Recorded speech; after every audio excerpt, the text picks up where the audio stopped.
So this month, we who are speaking up here were asked to follow the theme of gratitude for the month.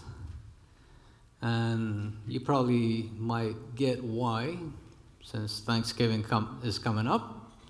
And that's when, of course, we are grateful for the things that have happened during the year. And of course, we're celebrating what happened back in 1621, where the Pilgrims and the natives had a feast together.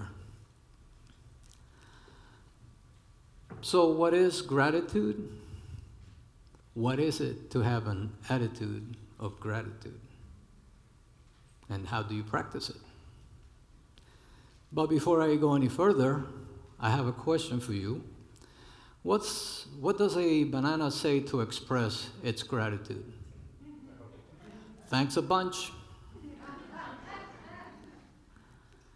I'd like to start off by... Someone's still getting it, that's good.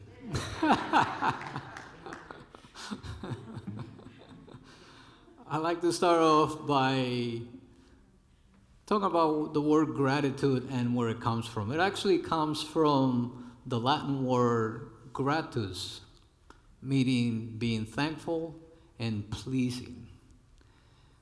We actually still use that in many ways. Of course, the word gratitude comes from it, but the language in Italian, the way you say thank you is grazie. And as some of you may know here, in Spanish is gracias. And it's gratitude. Now, gratitude, of course, is about being grateful for the things you have, for your loved ones, for anything that you feel is good for you. Now, before we get started,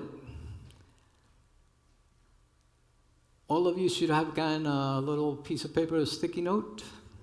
Does everybody have one? If you don't, raise your hand so we can get you. Okay, I see somebody over here, a couple over here don't have any. Anybody else? Everybody? Oh, we got more than that get. Okay, that's good. Couple more over there.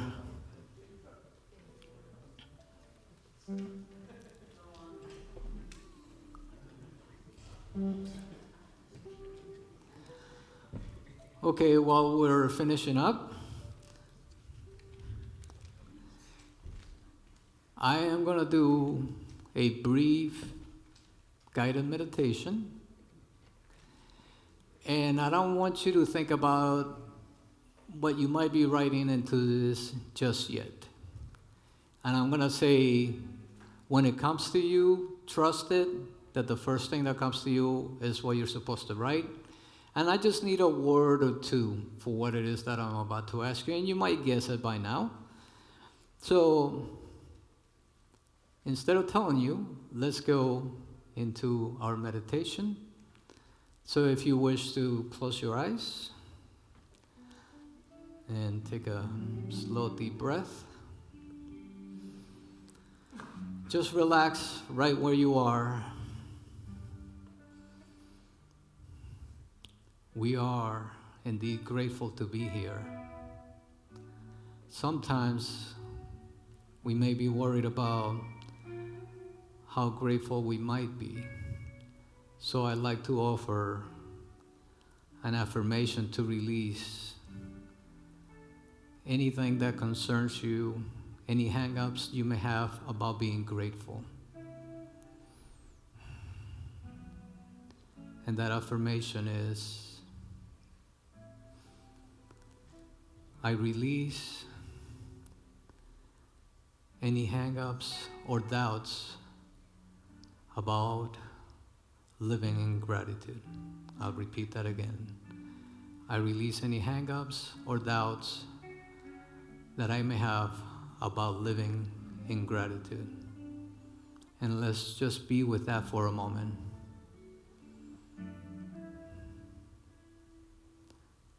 Now, as I said, the first thought that comes to your mind, I want you to write it. I want you to When you're ready, open your eyes and write down on that little piece of paper what you're grateful for right now. And trust that it is whatever comes to you at the moment.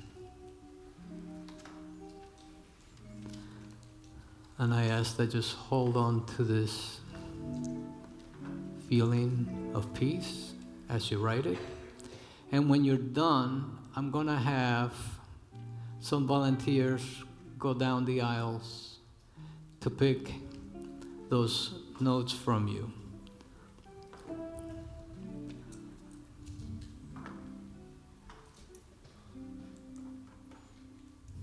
And when you're ready, just send them over to the aisle so that they can be picked up.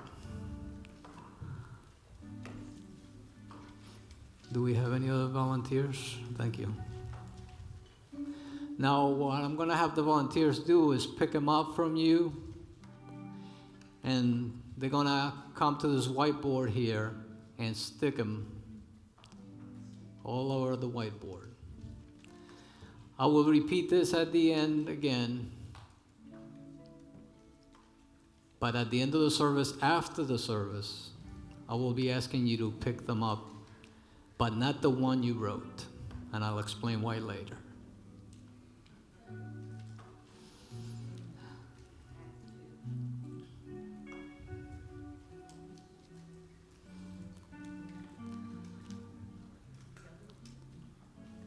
So as they're finishing up, what do you think? Do you think there are any benefits to being grateful? And thank you, Steve. Thank you so much. Yes.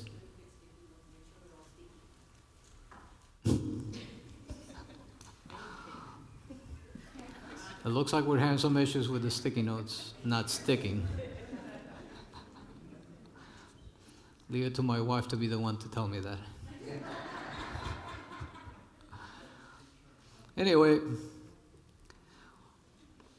does being grateful have any benefits? Well, I'm going to start with the science behind it. And yes, there's actually science behind all that.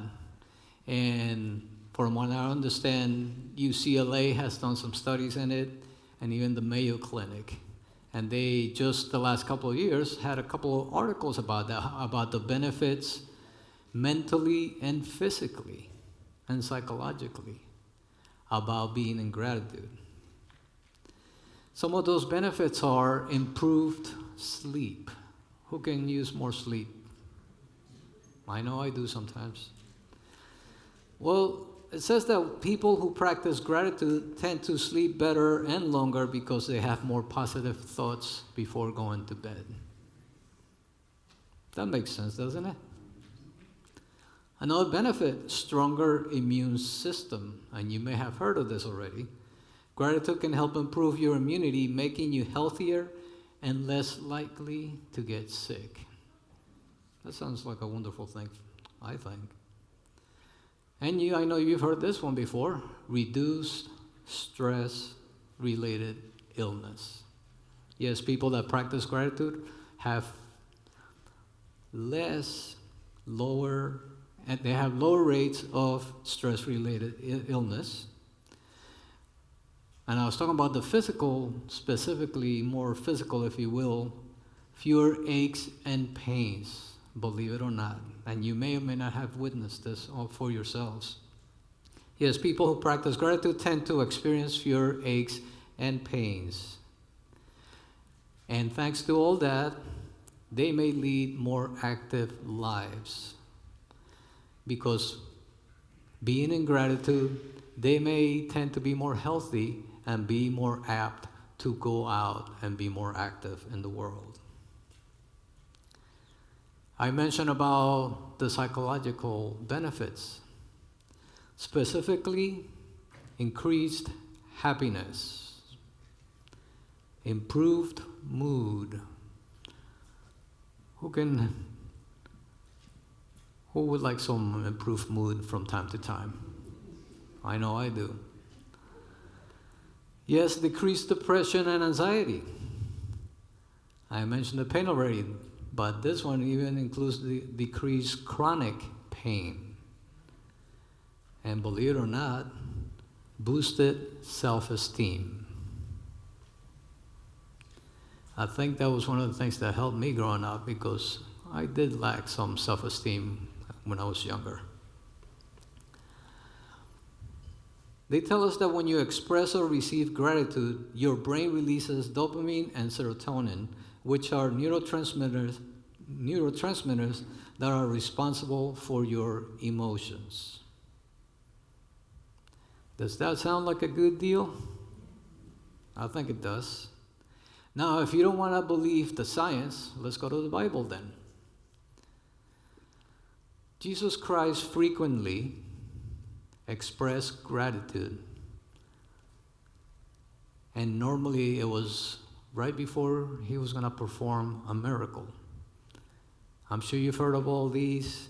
Before raising Lazarus from the dead, he gave thanks to God for having Lazarus live again. Before miraculously multiplying the bread and the fish and feeding the 5,000, he looked up to heaven and gave thanks before feeding the masses. And yes, even before breaking bread and pouring the wine to the disciples at the Last Supper, he gave thanks to God before passing out the bread and the wine. You may have heard of this next unity luminary, I like to call him, Eric Butterworth. He tells us that gratitude deals purely with an inner state of mind. Giving thanks is an important state of your consciousness that keeps you in an awareness of oneness with divine flow. Who would like to have a better awareness of divine flow? Any takers? Wonderful, quite a few of you. I think I'm in the right place. Now, during my short meditation, I mentioned about releasing what your hang-ups may be about gratitude. And that's why I believe that in order to truly incorporate gratitude into your life, we need to use one of our 12 powers that Charles Fillmore gave us, and it's the power of renunciation or elimination. And as you may guess, it is the power to release, to let go of things that no longer serve you. And actually, Charles Fillmore, in his book, The Revealing Word, defines renunciation as a letting go of old thoughts in order that new thoughts may find place in your consciousness. So once we have that, I believe we get clarity, and then we're able to practice that gratitude. Now, I'd like to have you, I'm going to say it first, and I'll have you repeat it with me, affirm that release that I was talking about earlier. I'll say it first. I release any doubts about living in gratitude. Together, I release any doubts about living in gratitude. Do you believe that? So yeah, once we release that, then we can practice a little gratitude. Now, how do you think we can practice that? How about counting what we're grateful about? One easy thing to do is to get up every morning, and I would suggest maybe writing it down. At least 3 things that you're grateful for after you get up in the morning. It could be about the fact that you're getting up every morning and you're still here with us, right? It could be about whatever it is that you're going to have for breakfast. Yes, even maybe the job that you're going to. Write it down. And it works wonders when you do it at the end of the day, right before you go to bed. I would say write at least 3 things that you're grateful for that happened throughout the day. And even throughout the day, if you have a time to pause and just be grateful for something, and if you have a chance to write it down, do so. There's something about writing it down that gives you that extra energy. Yes, and Paul in 1 Thessalonians 5:16 through 18 tells us, rejoice always, pray without ceasing, give thanks in all circumstances, for this is the will of God in Christ Jesus for you. He says, give thanks in all circumstances. Do you believe that? Should we be giving thanks in all circumstances? Even those things that we think are bad for us? Should we be grateful for those things, those challenging things, I'm going to call them? You might say, but how can I possibly give thanks for something that I don't like or that I'm going through some challenge? Well, I think the way to do it is to change your mind about it. Maybe one easy way to think of it is start asking, what's the lesson behind this? What is the lesson that I am to learn from this challenge that I'm going through? I'm sure by now some of you have experienced, if not most of you. You realize that those challenges that you've had in the past, thinking back, you can now be grateful for them. Any takers? Anybody has had that? Wonderful. I can tell you for myself, I won't call it simple. As most of you know, I am originally from Colombia in South America. And I was, right before I turned 13, my parents brought us here to the U.S., to New York. And before I left, I did not want to leave my country. Imagine I was a 12-year-old kid. I had all my friends there. I had the rest of my family there. I didn't want to come to another country, have to learn a new language, and not know what's going to happen. But looking back afterwards, of course, I realized that it was the best thing that could have happened for me and my siblings. So I'm very grateful for that. And the last one, the most recent one that I could be grateful for, most of you know, I went through a bout, if you will, with colon cancer. And yes, during that journey, I found it very hard to be grateful for going through this. I'm sure some of you have had some similar experiences where you think, why me? Why is this happening? What good can come of this? Well, I can tell you, standing here free and clear for close to 2 years now. Thank you. That I am extremely grateful for everything that I went through. And for me, it was a 3-year process to go through my healing. And I am very grateful because one of the things that happened, I truly learned to take better care of myself.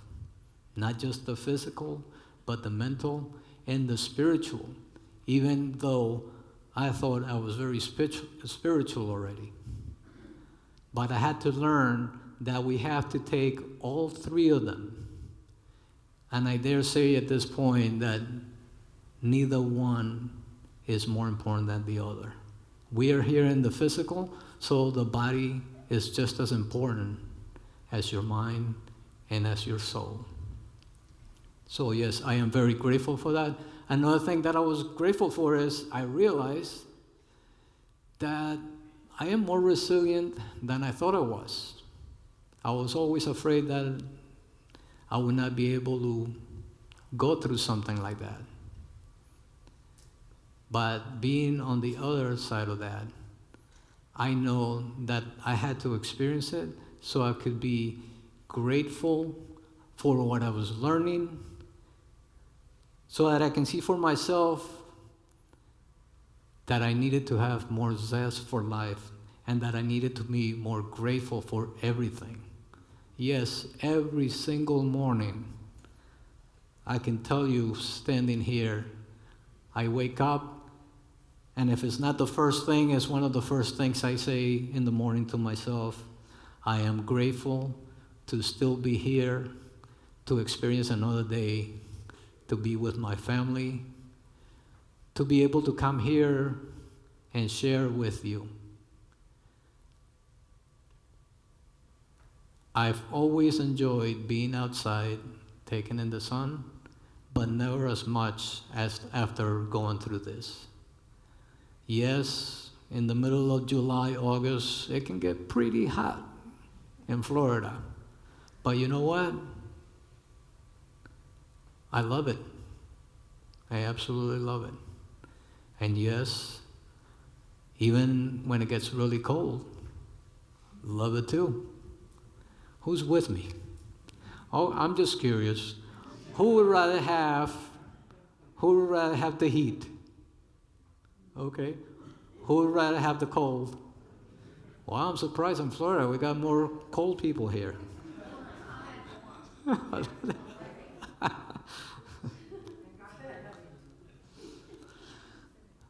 One of the things that I learned also, of course, through this is to look for things to be grateful for. And you may have heard this in similar ways, but one expression that I came up with that I've used before is to think about this. The more you are grateful for what you have, the more you will have to be grateful for. I'll repeat that again. The more you are grateful for what you have, the more you have to be grateful for. I'm getting all choked up here. Let's repeat that together. The more you are grateful for what you have, the more you will have to be grateful for. That's how you say it.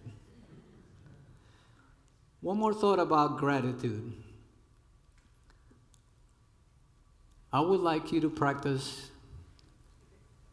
praying in gratitude, being grateful as you pray.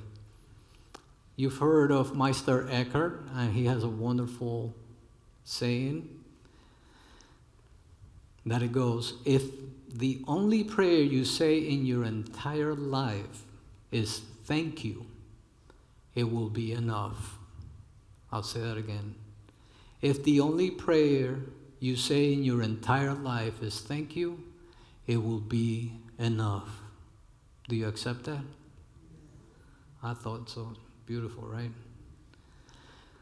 So yes, don't be like the one gentleman that was in church all depressed, and his friend asked him, why are you so depressed? And he said, you don't understand. 3 weeks ago, a great aunt that I didn't know passed away, and she left me $1 million in her will.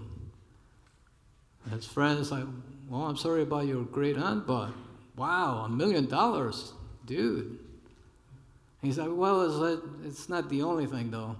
2 weeks ago, a great uncle that I didn't know passed away, and he also left me $1 million. Friend was, wow, $2 million in the bank. Why are you so depressed? Well, you don't know. Last week, nothing.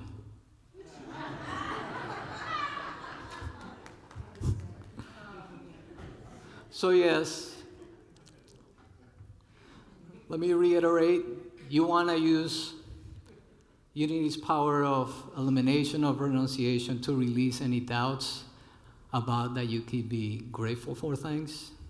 Now count those things that you're grateful for. Get up every morning and at the very least say a few things that you're grateful for. And if you can, write them down. Before you go to bed, the same thing. And yes, give thanks even during those challenging occasions or challenges that you may have in life. Knowing that there's always a lesson that you can be grateful for after experiencing whatever that challenge may be. And yes, pray in gratitude. Remember, if the only thing you pray about and say is thank you, that will be enough. But I would like you to add this one too to your arsenal. The more you are grateful for what you have, the more you will have to be grateful for. Now, I had you fill out what you were grateful for, and we have them up here. Yes, I will have you pick one up after the service, but I don't want you to pick up the one you wrote. And don't try to read them, just as long as it's not yours, just pick one. And the reason for this is I want you to take this with you and consider that if this is something that you should be grateful for, that maybe you haven't thought about and that you should think about. And if you want to take it a step further, have it with you the rest of the month. And during that dinner of Thanksgiving with your family or friends, I would like you to share about that gratitude. Just consider that.